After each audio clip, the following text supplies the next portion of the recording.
శుభం వ్యాధి శ్రీ గురుభ్యో నమః. మిథున రాశి వారికి ఫిబ్రవరి 1వ తారీఖు నుండి 15వ తారీఖు వరకు ఏ విధంగా ఉందనే విషయాన్ని మనం విశేషం తెలుసుకోవడం ప్రయత్నం చేద్దాం. మిథున రాశిలో బృహస్పతి అనుగ్రహం సంపూర్ణంగా కనబడుతుంది. అలాగే మనకు తృతీయ స్థానంలో కేతు, అలాగే అష్టంలో చతుర్గ్రహ కూటమి కనబడుతుంది. భాగ్యస్థానంలో రాహు, రాజ్యంలో శనీశ్వరుడు కనిపిస్తున్నాడు.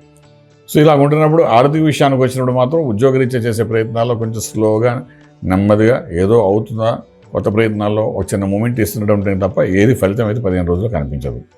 పెద్దగా చెప్పుకోదు, ఫలితాలు ఏమి కనిపించవు. అలాగే వ్యాపారంలో కూడా లాభమా నష్టమా అని ఐడెంటిఫై చేయలేకపోతాం. బట్ ఏదో వ్యాపారం నడుస్తుంది కదా, నడవని అన్నట్టుగా ఉంటుంది తప్ప పెద్ద హైప్స్ కానీ డెవలప్మెంట్స్ కానీ వ్యాపారంలో కనిపించవు. కానీ ఈ మిథున రాశి వారికి సెకండ్ స్టేజ్ అంటే రెండో రకమైన వ్యాపారం ఏదైనా ఉంటే, ఉద్యోగం కాకుండా సైడ్ ఇన్కమ్ కోసం ఏదైనా ప్రయత్నం చేస్తున్నారంటే అందులో మాత్రం బెనిఫిషియల్ అని కనబడే అవకాశాలు బాగా కనబడుతున్నాయి. ఓకే, నెక్స్ట్ శుభవార్తలు వింటారు, శుభైన కార్యక్రమాలు పాల్గొంటారు. చాలా కాలం నుండి వివాహం కాని వాళ్ళందరికీ ఇప్పుడు చేస్తే ప్రయత్నం సక్సెస్ఫుల్ అవుతుంది.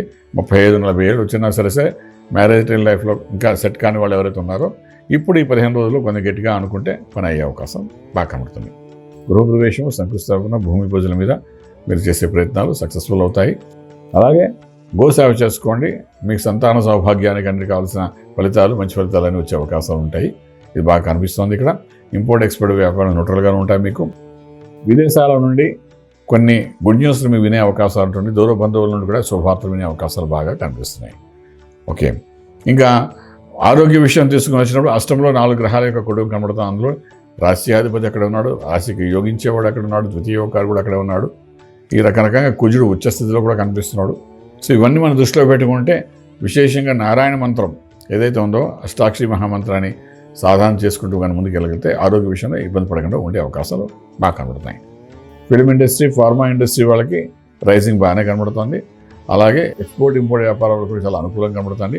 Food industry, agriculture, organic industry వాళ్ళు కూడా ఒక 20-30% హైక్స్తో వ్యాపారంలో డెవలప్మెంట్స్ అయితే కనిపిస్తున్నాయి. వ్యాపారం అవుతుంది. శని 10వ ఇంట్లో ఉన్నాడు కాబట్టి డబ్బు రూపంలో మనకు రావడానికి కొంత టైం పడుతుంది. అంటే కంగారు పడక్కలే. సో నేను చెప్పినట్టుగా ఈ విధంగా స్వామివారికి అనుగ్రహం పొందడం, నారాయణ శక్షమంతో చేసుకుని పోటు ముందుకు వెళ్ళగలుగుతారు. ప్రయత్నం చేయగలిగితే రాజమార్గంలో రాజ్యం పొందగలుగుతారు. శుభం వ్యాధం.